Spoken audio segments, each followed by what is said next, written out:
Hey, everybody, and thank you for tuning in. Today, Jan from New York City, based on her voice and what she's dealing with, decided to go ahead and send me a clip.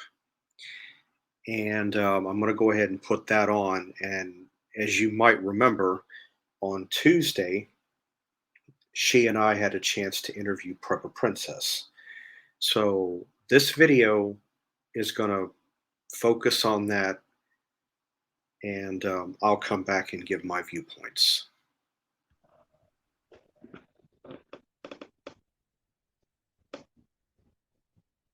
Hey, Steve. Hey, everybody. Hey, it's Jan. Hope everybody's doing well as usual. I'm sure that Steve will give you his take on the wonderful experience of interviewing with Prepper Princess. It was not my first time. I have, thankfully and very much respectfully and appreciatively have definitely interviewed with Prepper Princess and spoken to her personally on the phone a couple of times in the past. She's a very, very wonderful, genuine individual. Thank you so much for being that way, in case you're listening. Steve and it was just a great experience. And I just wanted to share something on my limited moment because of, the old voice. Without a voice, there's no show. So I've been trying to rest my voice. But in any event, Steve and I noticed we kind of jumped back a certain segment during the show. And it had to do pretty much with something that Steve and I have been kind of like preaching all along. And it's about incremental savings. Okay, so Prepper Princess mentioned something and put it so clearly, like no one I have ever heard say about missed opportunities. Okay, because when people say, "Oh, I can't save," with most definite way of doing this, Prepper Princess is 100 million% on target. She pointed out, let's say a person has a job and they get paid 52 times a year.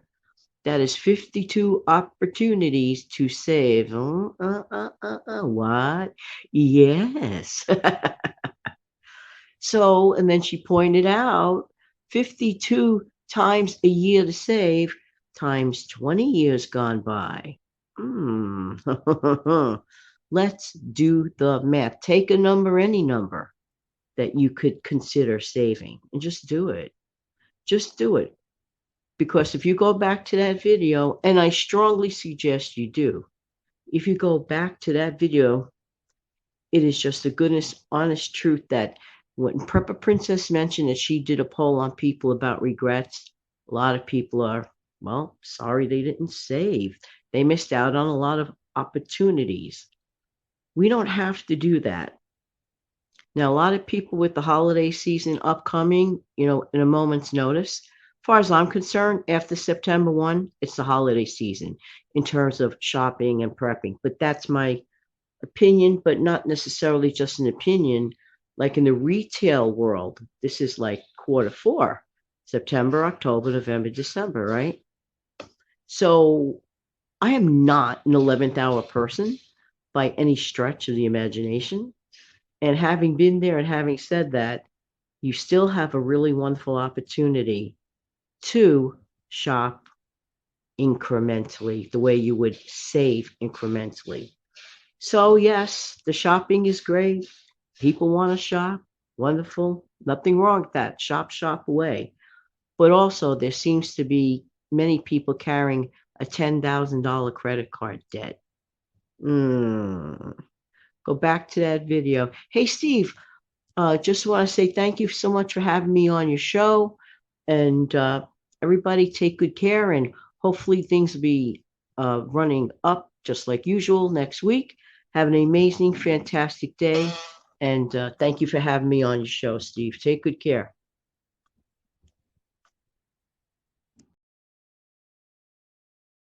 All right.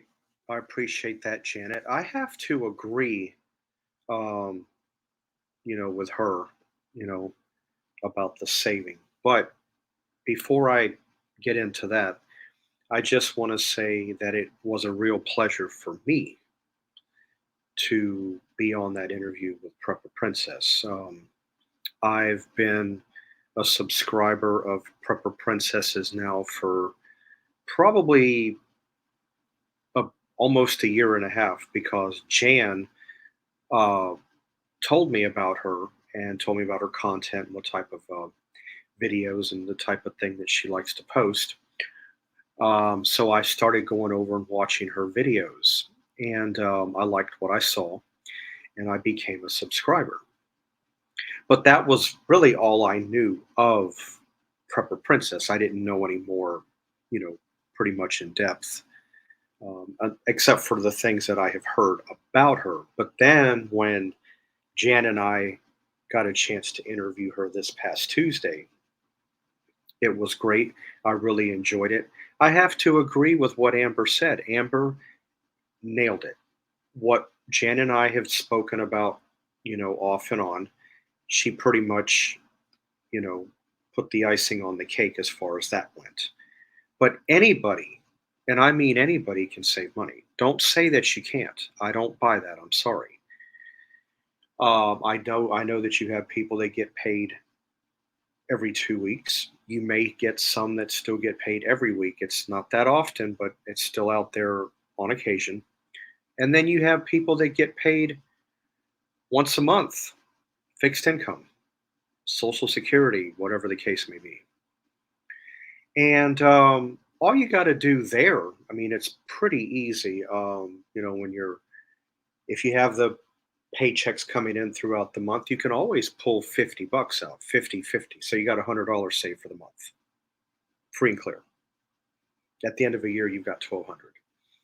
The same goes if you're on a fixed income, take out $50. Um, that's like setting aside about $1.50 or so, maybe $1.60 or so, in that neighborhood, maybe 170 a day that you're not touching. Just put it away. But you're just doing it all at once. Just take that out, set it aside. And Jan is right. You do have people that are in credit card debt. That bill will always come in no matter what you do, no matter how hard you try to avoid it.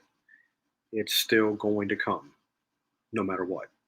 So, in the case of Christmas shopping, and she is right, usually after September 1, the 1st, that's really where the swing of the holidays kind of come into effect because I'm going to the grocery store and I'm shopping and I'm seeing pumpkin cookies and pumpkin pastries and pumpkin spice coffee creamer and pumpkin this and pumpkin that. So it kind of works in because Halloween is not but about a month and a half away based on today.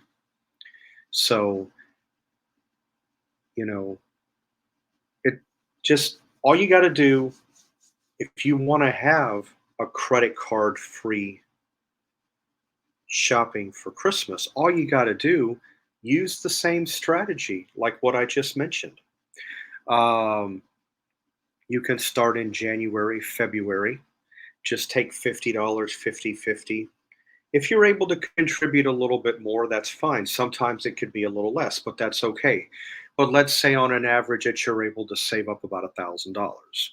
But then again, everybody has different size families. So when it comes to shopping, that could fluctuate from one family to the next. But I would say, probably on an average, I would say $1,000, give or take, should give the person the ability to go out and buy any type of Christmas gifts for everyone, and that pretty much be it. And then everybody be happy, with their gift that they received. I myself, I choose to go a different route, but this is me. I choose the gift card route. I like the gift card route because I give you a denomination of money, and then you are able to go and purchase and get whatever you wish. Um, I have been in the position where I have gone out and bought somebody a gift, but the part that can be a letdown to the shopper is when they open it, look at it, oh, this is nice. I really like this, but I like the other color, or I like the red one, or I like the green one with the white trim better, or whatever the case may be. You know, that way, then the person's got to go take what they were given back to the store, exchange it for the one they want. If if it's able to be uh, gotten when you go there, unless they're sold out. This is why I would much rather just give the card and the person can just go and purchase whatever they like it and they get what they want that first try, because it sometimes it can be hard for the shopper to go and shop for somebody. Not specifically what it is, but maybe a specific style or color and so on. But again, coming back to the interview we had, it was great. It was fantastic. I loved it. It was great to finally meet Prepper Princess.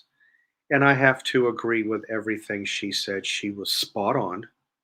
Again, Jan and I spoke about those same things, and it did make us take a step back.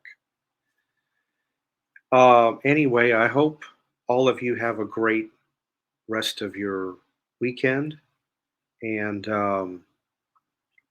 I or we will see you back here next time.